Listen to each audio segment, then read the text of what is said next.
we focus on helping you claim what's rightfully yours, your health, and your freedom. We explore the three main areas of health: the physical realm, the biochemical realm, and the mental and emotional realm. We also explore all the areas of lifestyle we can find that will help you live more abundantly, regardless of where you're starting. And remember, in life, you'll either make excuses or create results. You choose. I'm your host, Dr. Josh Hant, and I'm glad to be with you here today. Make sure to head on down to the show notes and click on the link to join our tribe of human-powered life heroes, where we'll update you on new shows, events, product launches, and so much more. Now, it's time to enjoy the show.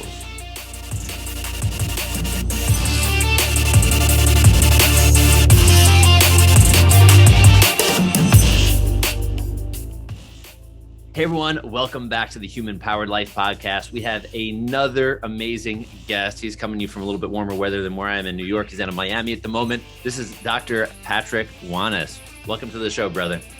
Thank you.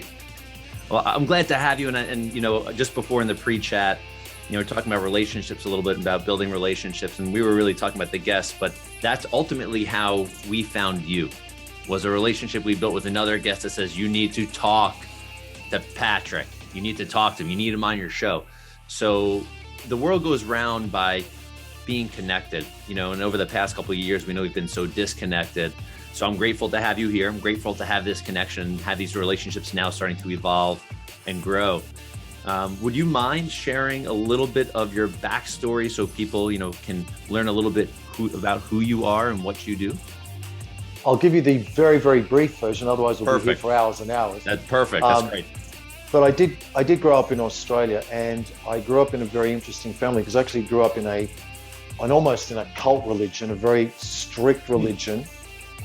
And I was very religious growing up. And around age 19, I asked a lot of questions, didn't get the answers, saw a lot of hypocrisy, walked away from that particular church and religion, and then went on my path of discovery of life.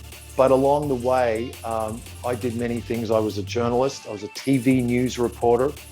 I was even a political news reporter. I was a choreographer. I was an entertainer.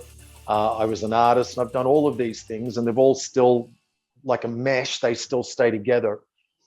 But the main passion that I have now, the two main passions, one is helping set people free from the past through the work I do. And the other is still in the form of artistic expression and sometimes dance. The way that most of this happened was that when I was growing up, the abuse that I experienced, instead of taking me down a path of drugs and addiction and anger, I sort of went very much like, oh, let me experience the world. Let me run away from Australia. Let me run away from the family. Let me see what I can find. But also growing up, I primarily was almost like a parent to my parents. Even though my father was quite abusive, in my teen years, my parents turned to me and would ask me for help and advice, which is pretty bizarre if you think about it. I mean, what the hell is a teenager going to know about anything? But somehow I seem to have good words of wisdom. And eventually I decided to study that. So I started studying hypnosis, hypnotherapy, neuro-linguistic programming, human behavior, psychology, and it kept becoming more and more serious in the sense of it wasn't just let's dish out some advice, it's how can you actually help people to be set free from the past? Because ultimately, what is it that holds us back? It's our thoughts and beliefs and our emotions, which are all from the past. We have them in the present, but our beliefs were formed in the past, particularly with intense emotional events and experiences, whereby as a child, we made all these inaccurate interpretations and we said, if my father is being abusive, it must mean there's something wrong with me, which is what most children think. Or if my father's being abusive, therefore I'm going to be afraid of authority figures, or I'm going to rebel against authority figures. Or if most of the men in my life, and this is a recent discovery, if most of the men in my life growing up were really bad examples, then I'm going to actually deny my own masculinity. Instead of embracing my masculinity, I'm going to run away from it. So, which explains why my whole life I've always been surrounded by lots of women, because I actually moved away from having close bonds and relationships with men. I'm talking about, friendships. Yeah, of course. And so along the way, without going all the details, but eventually I organically developed and evolved a therapy technique that I refer to as subconscious rapid transformation technique. And this is primarily about what is it that you want that you don't yet have? And you say, I want more confidence. And I'll say, well, what's blocking your confidence? And then you'll identify some things that you either think or feel about yourself. And then I'll find out, when did it begin? What's the root cause of whatever it is that you're either feeling, whatever behavior you're engaging in that you wish to change? Then we go back to that root cause. We don't sit there for 3 hours and talk about, oh, tell me where you grew up, how many brothers and sisters you had, and what church did you go to? No, we go like surgery, emergency surgery. Where did it begin? Let's go right there. And instead of getting you to relive the pain, I get you to communicate with the child. So little Josh. So if little Josh had an experience at age 7, we're going to actually interact with that image that you have in your mind of that child. And you're going to have the most amazing revelations, insights, ahas, and awakenings, because we're working with the subconscious mind. And using the image and the symbolism of the child, you're going to bring up all the answers of things that you didn't see before. And then you're also going to bring up all the emotions. But unlike the therapies that try to get you to relive the pain, feel the pain, let the tears out, I do the opposite. I say, well, hold on. We're actually here to help the child. So can you see the pain in the child? And then eventually we're doing a process to let go of the pain from the child. Now, why is that important? Because, and you're going to appreciate this, Josh, as well as your audience, you cannot change an emotion whilst you're controlled by or in the middle of and overwhelmed by the emotion. You can't let go of anger when you're actually angry. You can't let go of the sadness when you are feeling the sadness. Now, people say to you, feel the sadness, let it leave you. And it doesn't work. What I'm actually teaching you in the brain is almost like mindfulness. You're observing the thought, you're observing the emotion, but you're observing it in a younger version of yourself. So you're not now feeling it, because I'm telling you, hold on. Whatever you're feeling, that pain you're feeling is in the body of the child. Can you see the pain in the body of the child? And they'll always say yes. And I'll say, where is it? The heart, the head, the chest, the stomach, wherever it is. And then we do process to uncover, what does that pain represent? There's a belief attached to it. It could be sadness. It could be helplessness. There's a belief attached to it. And we're actually presenting new evidence to change that belief. Remember I said right at the beginning, well, my primary goal is to help set people free from the past. Well, it's those beliefs that we created in the past that are controlling us and driving us. Yeah. And unfortunately, often, as you know, through the work that you do, those beliefs are subconscious. We're not even consciously aware of them. And we're actually controlled by our emotional mind more than by our logical mind. Our logical mind is the prefrontal cortex, but the limbic and the stem of our brain is really what's driving us. It's the emotional brain. It's the primitive brain. I was going to say that primitive primal brain. Right. And so, again, also, if I can reference the work of a guy called Sean Acor, who wrote a book on the happiness advantage. And I sometimes say this to my clients. I go, look, there's a guy called Sean Acor. He spent 10 years studying the brain. And what he learned was, your brain is in its optimal state, not when you're in a neutral, negative, or stress state, not when you're pushing yourself, but when your brain's in a happy state. That applies to everything, to problem solving, memory recollection or recalling memory, peripheral vision, creativity. Even if your doctor's diagnosing a patient, they'll be more accurate if their brain is in a happy state than if they're in a negative, neutral, or stress state. So when I'm doing therapy with clients, I don't want them in that stress state. I want to get them as close as I can to a happy state. I may not be able to get them to the happy state, but if I get them closer to a neutral state, away from the negative and the stress state, so that they're able to see things differently.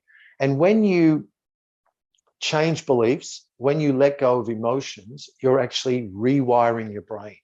It's almost like you're skiing down a mountain and you've been skiing down the same place constantly, but there's this big, almost like a ridge, you know what I mean? And so we want to create a new pathway, and you create a new pathway by identifying and validating emotions, letting go of the emotions, creating new beliefs, and taking new action.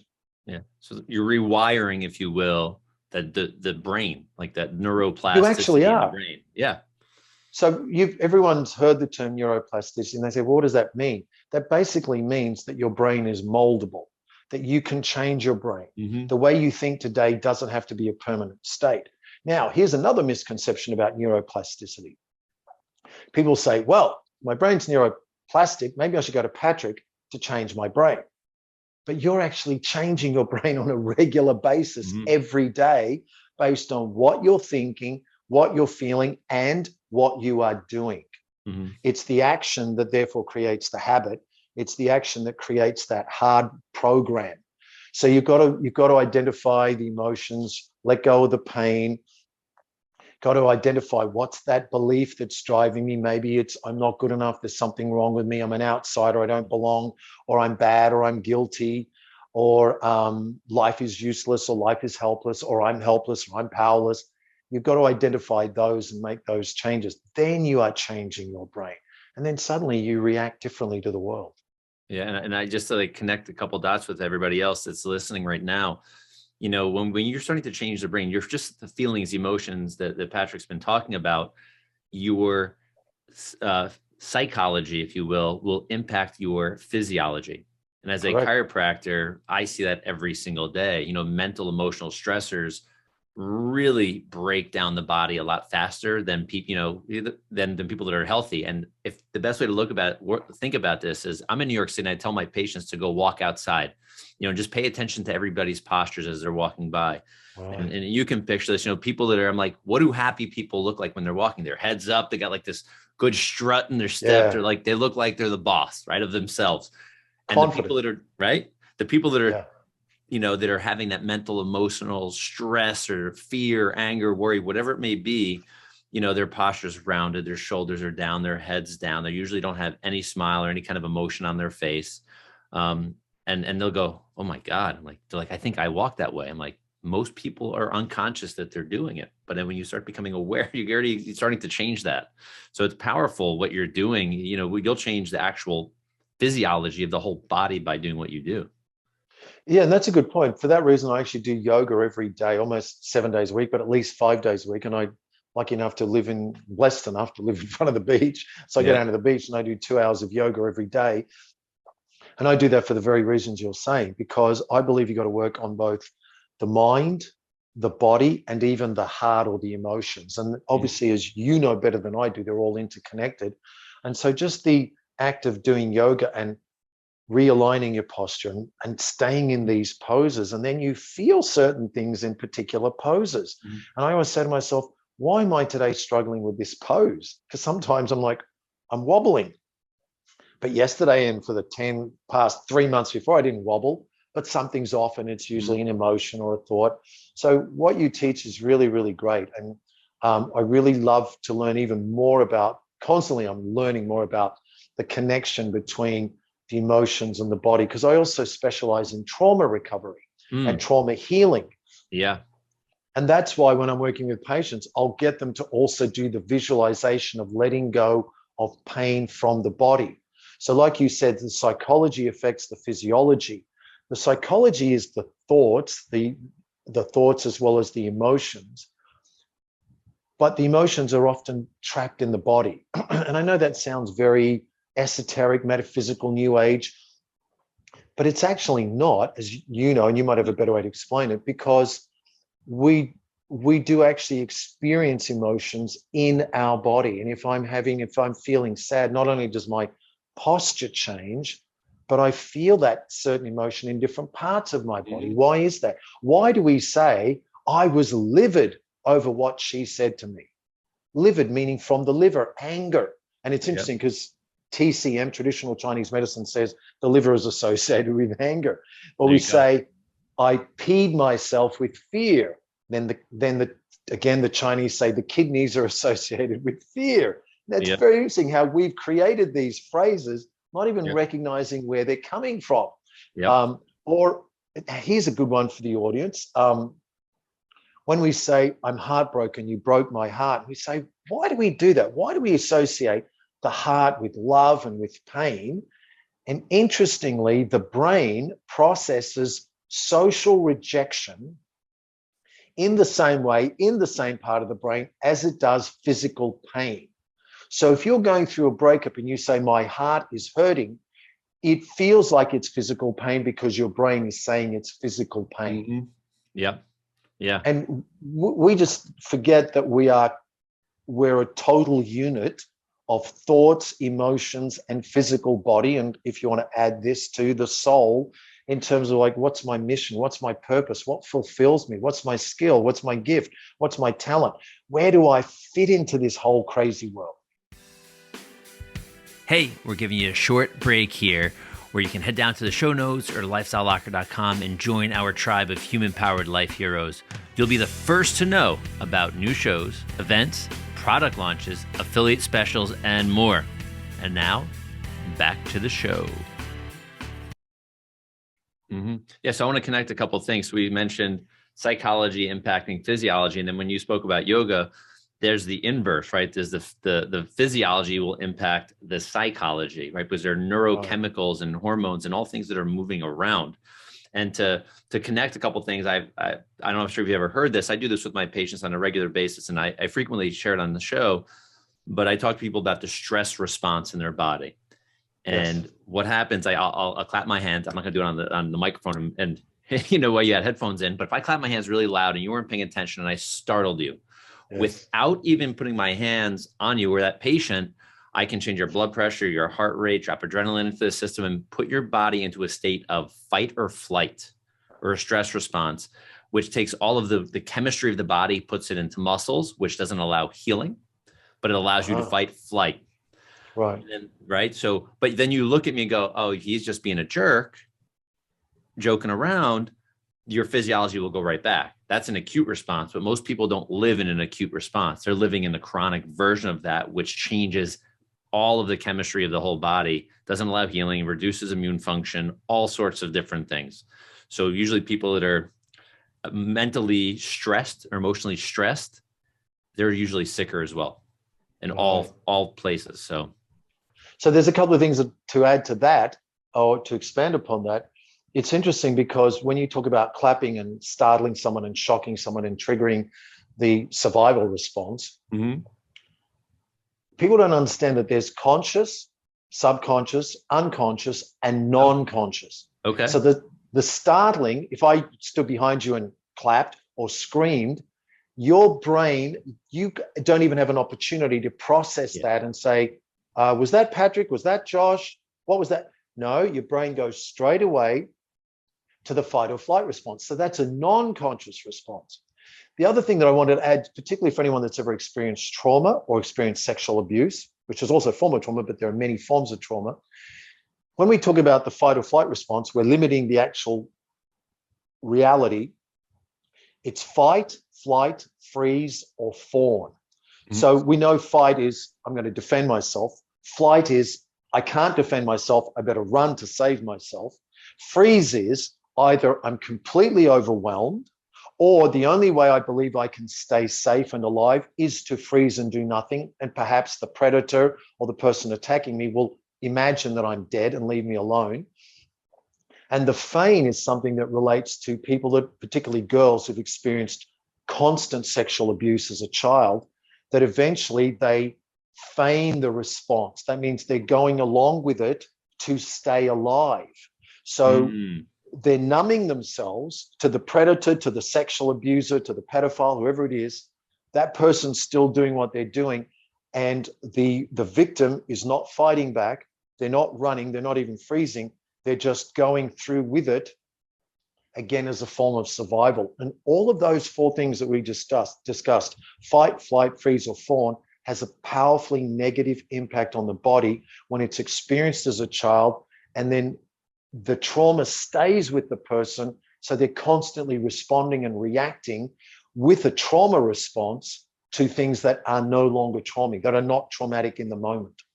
Yeah, and I think, going back to childhood, I think that it's from birth to, I think it's either 7 or 11 years old. They're called mirror neurons that are constantly just paying attention and mimicking and doing things. So I think, talking about like going through a trauma repetitively, you like really, like you mentioned, the ruts in skiing, we're really like embedding those and keeping those with us for so long. That's why I think it's so powerful, and what you can bring people back to get them, through, if you will, the problem so they can better their today. So they're not living in, 30 years ago.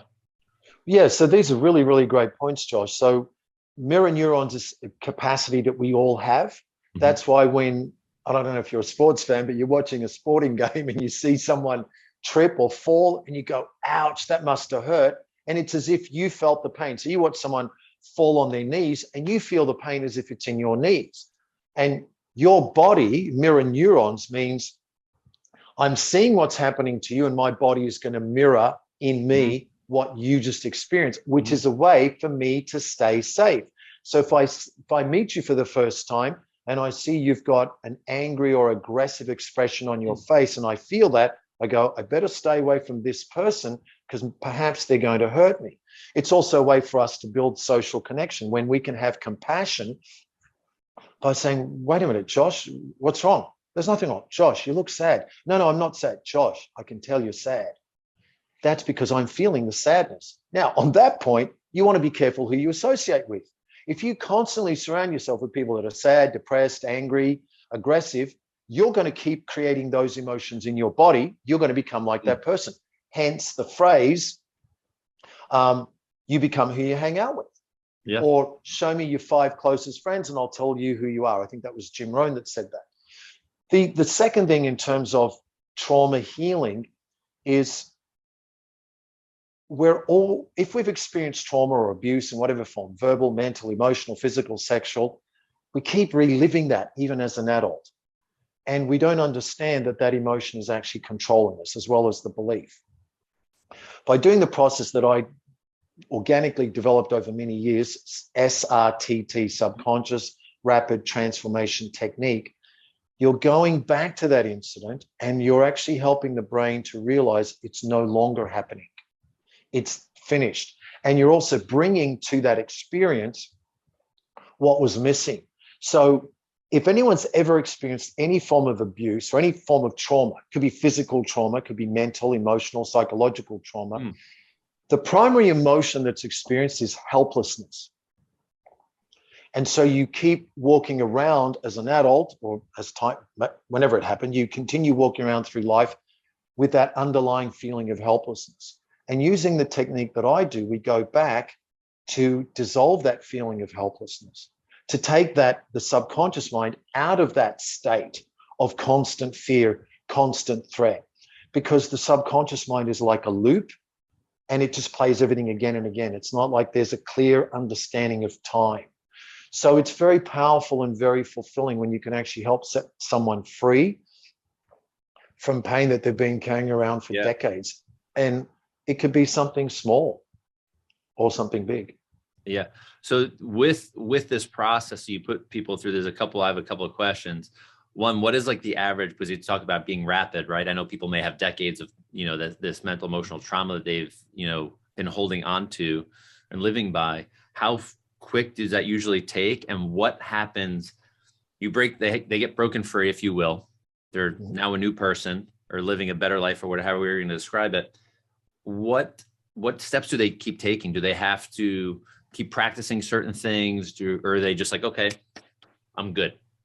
These are really great questions. So in every session, which is around 60 to 90 minutes, and the reason I say 60 to 90 minutes is it could be an hour and 10 minutes, or it could be an hour and 30 minutes, it could be an hour and 40 minutes per session. In every session that I do, I guarantee that you are going to let go of something really big. I guarantee that you're going to get results. Now, if I know, for example, it's sexual abuse, I'm going to say to you, it's going to be between 5 and 7 sessions, because I know these are the following things that we're going to have to do in each session. We're going to have to deal with first the fear. We're going to have to deal with the shame. We're going to have to deal with a belief that says what I want isn't important. I must please other people, et cetera, et cetera. So some sessions will be 5 to 7 sessions. So the average client with me does about a handful of sessions, 5 sessions. I have some client, the majority of my clients are referred to me by other therapists. So for example, I have a therapist who's a LMFT, licensed marriage family therapist. Along comes the couple and says, we're having these problems. And this therapist says, well, hold on, based on what you're telling me, I recognize that there's unresolved trauma. You need to see this specialist, Dr. Patrick Wanis. And with them, I might just do 1 session, and that's enough for them to go back to him to keep doing their work. Okay. But I also have some who will work with both of us, and they'll do a handful of sessions, and then they'll go back, or it'll be concurrent, and they'll say, wow, I'm actually getting more help from the marriage and family therapist now that I've resolved this trauma, because the trauma is not in the way anymore. Got it. In between, yes, you've asked some really great questions. So in between, I will give homework to clients, and it's usually very simple. It might be something such as, here's the recording of our session. From 2 days' time, go through the process again. Listen back to the recording, go through the process. You might still bring up more emotions. So here's what you do. When you feel the emotion, look at the child, see the emotions in the child's body. Or I might give them homework and say, look, read this article that I've written. For example, I wrote an article on 60 things that every child needs. You go, wow, 60 is a lot. Bloody hell. Well, it is a lot. There's no way that any parent is ever going to give a child the 60 things that he or she needs. But when I give a client this and I say, read this, then they go, oh, I recognize some of the things that I missed out on. Or some of these clients are parents, and they say, now I recognize what I missed out on. Now I also recognize what my child needs. So the other benefit is that 90% of the time when parents are going through this process with me, particularly if they've, if they have minor children, they always end up having better relationships with the children. They understand them differently. They see them differently. They respond to them differently. But the homework that I give is to say, okay, we've cleared out the gunk, but you still got to take new action. So if we've healed what it was that prevented you from expressing yourself or asking for what you want in your relationship, you're still going to need to take small steps to change your habit. Your habit was to remain quiet, or your habit was to say nothing, or your habit was to say yes instead of no. So now I say, look, we've changed the root cause. To create a new habit, to create new wiring in your brain, you're also going to have to take some small steps. So here's what I suggest. For your partner, say the following. Say, look, I'd really like to share what I'm feeling, or whatever it is. So and I encourage people to go to someone like you, and I'll say, listen, I think you'd get a lot of help from going to acupuncture, or going to a massage therapist, or going to a chiropractor. And I say, I'm not threatened in any way by whatever you choose to do to complement the work we're doing. So if you say, I'm going to go and do yoga, I'm going to do therapeutic yoga, I'm going to do yin yoga for healing, I'm going to do chiropractic, I'm going to go to a chiropractor, I'm going to go to massage. I go, great, do it. Anything that means you still are prioritizing yourself, and you're saying, let me look at myself holistically, 360, mind, body, heart, soul. Go for it. Do it. It'll help.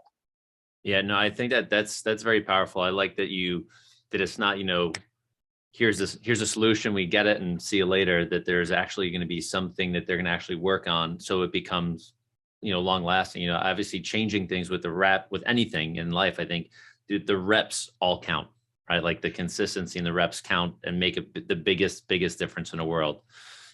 Like building that new rut in the neurology, right? That little groove. The new pathway. Yeah, the new groove. Yes. Yeah. And I always say to my clients, listen, you're not going to come to me every week for the rest of your life. I'm not going to use you to buy a boat or a new car or a new mansion.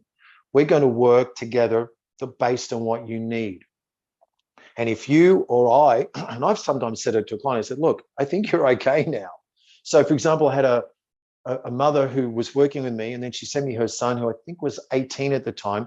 He'd experienced sexual abuse, first by a neighbor, a male neighbor, and also by his 2 female cousins. And I think I did maybe just 3 sessions with him. And then I said to the mother, I said, I don't remember what the guy's name was, John. I said, look, I think John's doing fine. I think he's okay. I don't think he needs more sessions, but the door is always open. If he needs to come back, come back. And occasionally I'll say to a client, look, you still need to do more sessions, but if you want to take a break because of your budget, you want to take a break because you're traveling, or you want to take a break because you feel like you need a break, do that. The door is always open. Come back. So I have clients that I've worked with over 3 years, but they may have only done a total of 10 sessions in 3 years. And they might do 3 now. And then 6 months later, they come back and say, look, I've got this problem. Can I schedule a session? I go, sure. So it's like coming to you. Obviously, if I was in a situation where I could go to a chiropractor every week, I would love to do that, to get the realignment and to make sure that my body is in alignment and to uncover what else I'm not discovering. But I'm saying to you, come to me as you need. Now, if you're in a situation where and I have had some clients do this, or they said, look, it's in my budget, it's in my time, I'd like to be able to consult with you every week. And even if we're not going to do deep therapy, I'd still like some guidance with raising my children. Or one client who said to me, look, I've got one of my children who's a teenager, doesn't talk to me at all. And the other one is having major problems with his gender identity, and I have no idea how to respond. So then they're not coming to me for therapy, they're coming to me for guidance and coaching and counseling. And yeah, I'm happy to do that as well. That's really great. We spoke relationships, right? Like you've helped someone, and now they're willing to go, okay, now I trust you. I'm going to trust you with my family. I'm going to trust you with sending referrals over. I'm going to trust you with, any help I may need in the future, which is powerful. And I think that's when you're in, if you will, the healing world, when you're helping people transform, whether it's me through chiropractic or you through your therapy, I think it's huge. And I think will build ultimately lifelong relationships, even if you're not connecting with them every week, but having an impact and not knowing how far that impact is going to go, I think is a really neat, it's a great point, Josh. So I have a client, she was a friend first and then became a client. And she just flew in from Houston with 2 other friends who are now my clients. And one of them is, I don't know if she's like an exchange student. So she's only 18, 19. She's from Thailand. We just did a session in person. Most of my clients are over the phone from all over the world. But because they were coming to Miami, she wanted to do the session in person. And in the 1 hour and 45 minutes we did, it was life-changing for her. And we were dealing with her relationship with her father growing up. And as I'm walking her out, and I'm walking her down to the beach because she's going to walk along the pathway back to her hotel, she says, you really, really helped me. And I said, that's what I'm here to do. I'm happy to help. And that, like you said, it's a ripple effect. If I help her, her relationships with other people are going to change. When she becomes a mother, she's going to raise her children very differently based on whatever work we did. And that's the most fulfilling part, knowing that you can, in a short space of time, make a powerful impact on someone. In a positive way. Yeah. So I'm going to share a quote with you that I think is very powerful. It's written by a guy named BJ Palmer, who is a developer of chiropractic. The quote goes, you never know how far reaching something you think, say, or do will affect the lives of millions tomorrow. And I mean, that's pretty much what you said, was you don't know that ripple could go around the world, right? Yeah, this young student you were just working with may go back home and then has an impact on a whole other community, which is quite amazing. And if she, like many other clients, eventually has a new and different conversation with her father, her parents, then that relationship changes. I just had, so I'm coughing because I've got the AC on and it's getting cold. I just had a client yesterday say to me, I sat down with my mother and father and they were doing what they do. But it was the first time that I didn't react to them during dinner. Now, this is an adult. Yeah. Said I didn't react to them the way I usually would. And I noticed that they moved through the emotion much faster because she didn't react. Yeah. So they were trying to get a reaction out of her and they did what they've been accustomed to doing, their habit. But because she didn't react to them, it just sort of moved through it. Her phrase was they moved through it really quickly. And even her relationship with her daughter, who I think is 7, she says, based on the work we did and even some of the counseling or coaching I gave her, she says, now my daughter moves through her emotions much faster, doesn't deny them, doesn't run away from them, but isn't overwhelmed by them. So she said to me that, her daughter sometimes would, whatever would happen, something would happen, she would actually bang her head. She'd hit her head with a fist or something. And she'd cry and she'd say, I must be a bad person. And so what I suggested to the mother was, because this mother's raising her on her own, the dad's not around, I said, just sit with her. Just sit with her. Don't let her affect you. Because she said, usually I'll react and then I'll start to feel the pain and I'll start to cry or I'll start to feel guilty. And I said, just sit with her and just, if you need to, then take her hand down, but just say to her, it's okay, I'm here. And just, there's an expression that's said in yoga and some of the healing arts, creating a space. Mm-hmm. And what that really means to me, my concept of creating a safe space for someone is, I'm in proximity of you, 3 feet away, 5 feet away, right next to you. And I'm going to communicate to you that you can express yourself. You can cry, you can be sad, you can be angry. I'm not going to judge that. I'm not going to tell you to stop that. I'm just going to let you to express yourself so you move through it easier, knowing that your expression is valid and that you're validated. And so based on what I said to this mother and a few other things of how to deal with it, I said, look, just extend compassion to her. Just be patient with her. Now she says that her daughter just moves through the emotions faster and doesn't get stuck there, doesn't get trapped, and is no longer hitting herself. Yeah, I mean, that's great. I mean, I think, like the most valuable resource of any country is their children, right? Oh, yes. So having an impact on children the way you are, like even if you're working with a parent that has a positive impact on a child, like that ripple effect is something you're going to see, when we're both not alive. Right, like, because the opposite is also true. Mm-hmm. If you negatively impact a child, that child can go to school and murder people, shoot people, kill people, bully people. So everything.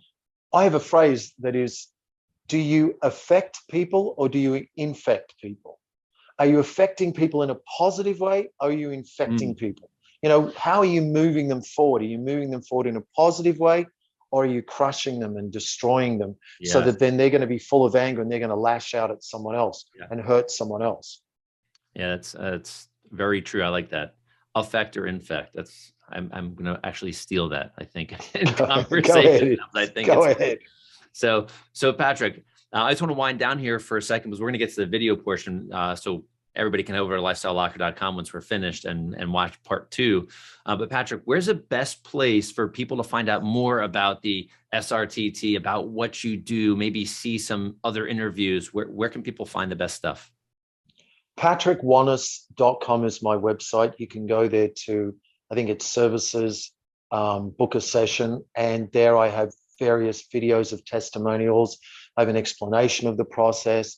And I think if I haven't put up, it will be up, a video from a therapist who refers clients to me and explains how the process works and why he refers clients to me. Oh, great. So everybody head over to his website, and all of the details will be in the show notes. If you scroll down, if you're listening, on your device, on your phone, or if you're actually online at lifestylelocker.com, you're going to be able to see this whole video, but the next session is only video, won't be an audio. So Patrick, this has been awesome. Let's get on to that next session. I want to thank you so much for being part of the Human Powered Life podcast. Thank you.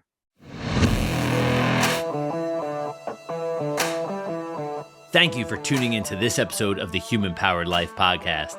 Make sure to head over to lifestylelocker.com to check out all the details on the show and to watch part 2 of this episode, which is only in video format. We also have this audio portion in video format if you want. Once again, I'm your host, Dr. Josh Hant, for the Human Powered Life podcast, and I'm looking forward to staying connected with you as a Human Powered Life hero. Remember to join the tribe, and we'll see you soon. Bye-bye.